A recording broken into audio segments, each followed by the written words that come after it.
Hello everybody, welcome to my channel. My name's Kristi. Today's video is going to be a recipe that's going to be keto, low carb, and diabetic friendly. Now I've been cooking a lot from home lately and I have had a sweet tooth, so of course I've been doing lots of baking.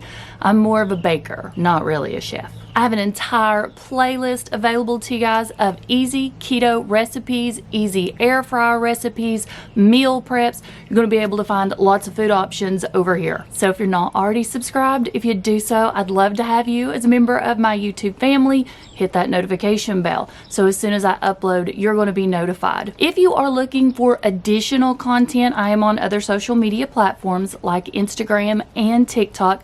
Plus, there is a Facebook group, All Things Keto with Kristi. I'd love you to come over there. It's an awesome group of people without any keto police. I'll have everything down in the description box if you want to go check that out. All you gotta do is just click on that link to the Facebook group and it's going to take you right on over. Now on my Instagram, which will be right here, you can go over to the Reels. I've been posting recipes over there. So you'll just be able to screenshot that description and you'll have those on hand at all times. Now, I do not figure out macros on recipes. I always think it is best for each of us to do it ourselves because we'll be using different ingredients. We'll be cutting at different sizes.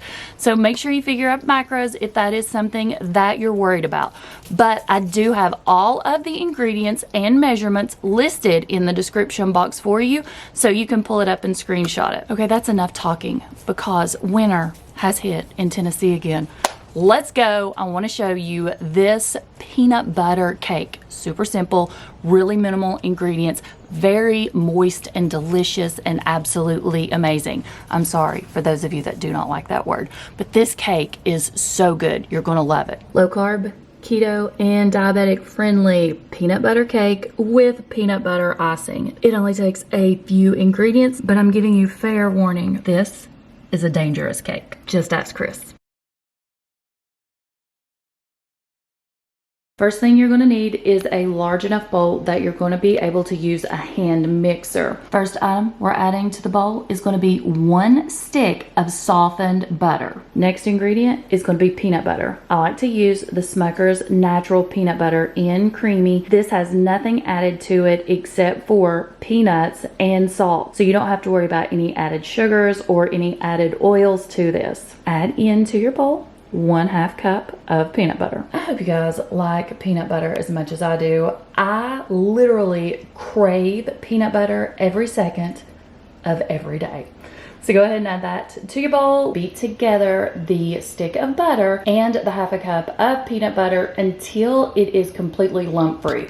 So basically I'm just going to cream these together so that everything's mixed up.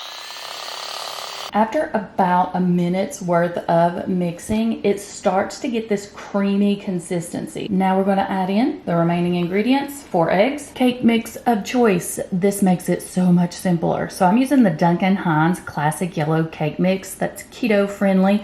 I'm obsessed with this. I found this at Walmart and several grocery stores. You can also order it off Amazon. I'll link it in the description box for you. But the ingredients in this are not bad at all. We're talking about coconut flour, almond flour, sweetened with allulose and erythritol. It doesn't have anything like sugar or maltodextrin. Now I'm gonna add in 1 cup of water. Using a hand mixer, just gonna go ahead and combine this together. This is the consistency you get once it's completely mixed together. It is a fluffy texture. I'm using my 9x13 glass baking dish, but you can use whatever 9x13 that you have. I did go ahead and spray that down with extra virgin olive oil spray because I do not want this cake to stick.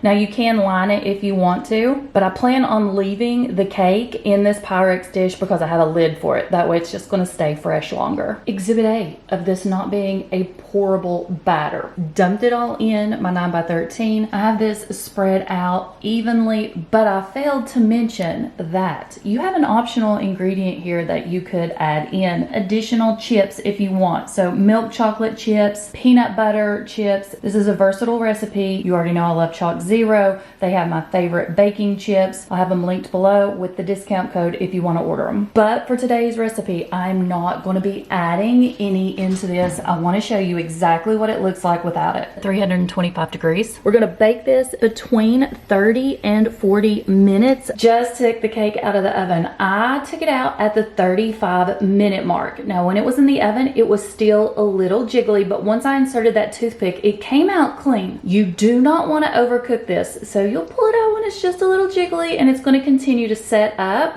as it is out of the oven and it cools. But I went and set this up on my wire rack. That way it's going to give it the opportunity to completely cool. And of course, you can make a frosting to go on this, and you know I'm going to do it because I'm just extra like that.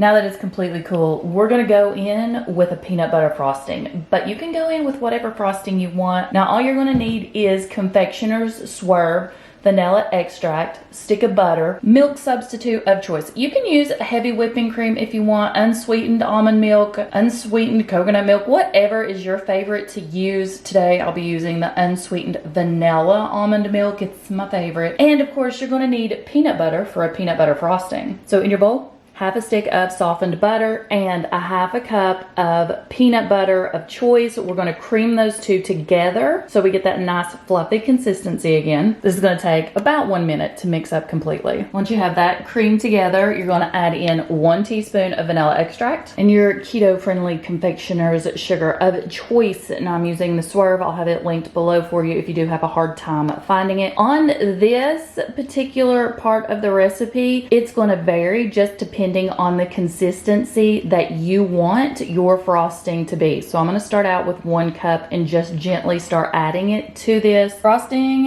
is getting a little thick, so I'm going to go ahead and add in 1 tablespoon of my unsweetened vanilla almond milk. Again, use whichever milk substitute you prefer. I'm going to go ahead and add in another tablespoon. So after mixing that up, we're still quite thick. I pretty much got this at the consistency that I want, so I'm not adding anything else to that. I'm going to go ahead, spread it on my cake. Store this in the refrigerator. Now, of course, you're probably not going to eat a piece this big, but I wanted to show you what it looked like so you could see what the texture and consistency looked like on the inside of the cake. There are a lot of different possibilities with this one, so if you want to add chocolate chips to it or peanut butter chips, you can. I've been playing around with the Duncan Hines keto cake mix for a while now. I absolutely adore it, and there's so many different things that you're going to be able to make with it. So let me know in the comments, what kind of cakes have you been making with the keto-friendly cake mixes?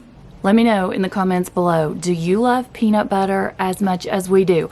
Are you going to make the recipe just like it is, or are you going to throw in some different variations like chocolate chips, different extracts? Let me know your plans.